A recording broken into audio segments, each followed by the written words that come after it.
Breaks. Nutritionist Trudy Stone is here with better for you butter tofu, not butter chicken, butter tofu in our daily dish. It already smells amazing.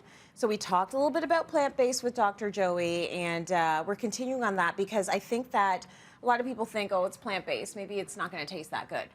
That's right, Tracy. And that's probably one of the biggest misconceptions about eating healthier in general, but definitely with plant-based eating, that you have to sacrifice flavor, and that is absolutely not true, at least not in my kitchen. Yes, not in Trudy's kitchen. And how do we start the recipe? All right, so Tracy, I have some coconut oil in the pan, which is smoking and nice and hot, which is perfect because we want that to add in the onions, right? We like that sizzle. So yeah, we're gonna like that sound. Put that in there, and then we're gonna add in some spices. Come on, Tracy, do this with me. I will do it with you. What's that? So that is curry. Okay. All right, we got some garlic in there. And next up, we got some chili powder. Nice. Give it some heat. Yes. Some garam masala. Nice. Okay. Pop in the ginger, too. Let's just add that in. Why not? Because it's that time of year as well. Like when it's cold out, you want ginger any way you can get it, right? Exactly. And that's a good anti-inflammatory food as well. Yes. So, Tracy, you have a couple of different options here. I usually like to cook this in my slow cooker. I like to cook things long and slow, especially something like this. Yeah. Because those flavors are really just going to develop and just pop in your mouth. But you can do it on the stovetop, too, like what we are doing here today. That is totally fine.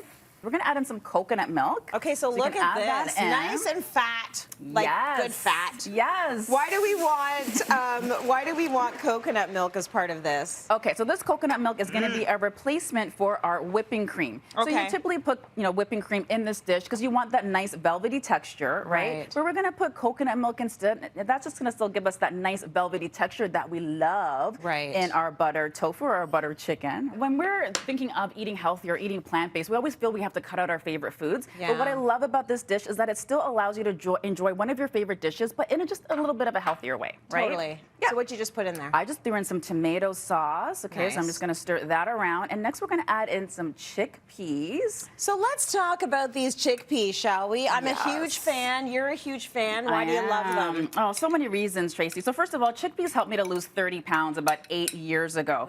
And there's a few different reasons why. So chickpeas are a great source of that plant-based protein, but they're also a really great source of fiber as well, okay? So fiber is really important for helping with healthy digestion. And when your digestion is off, your body can't really absorb a lot of the nutrients from the foods you're eating. So you want to make sure your digestion is healthy by adding high fiber foods like chickpeas. The other thing is that it acts as a natural appetite suppressant because it has that fiber in there.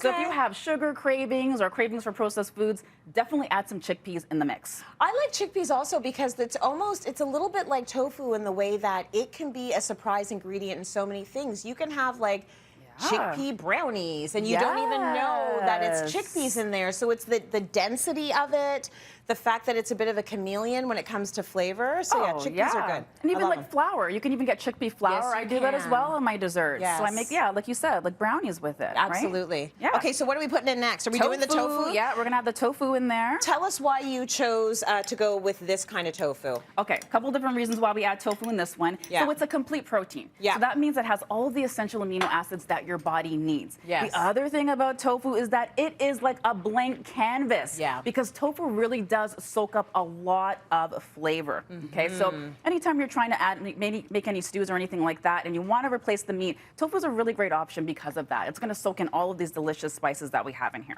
Now this is, if we were at home, would be simmering on the stove or in the slow cooker for quite some time. We're fast forwarding it for TV, but we've got peas here, which you'd want to put in when? Yeah, so we're going to cook this in total for about 20 minutes, and about 10 minutes through, we're going to add in those peas. Got it. So you can throw those in. Okay, I'll throw them in. You put them in close to the end because, you don't want them to be mushy. Exactly. I'm not into mushy peas. And peas are also a really great source of protein as well that we always forget about, right? We do. Yeah. I'm sorry you can't smell it at home. It looks phenomenal. You also have some naan.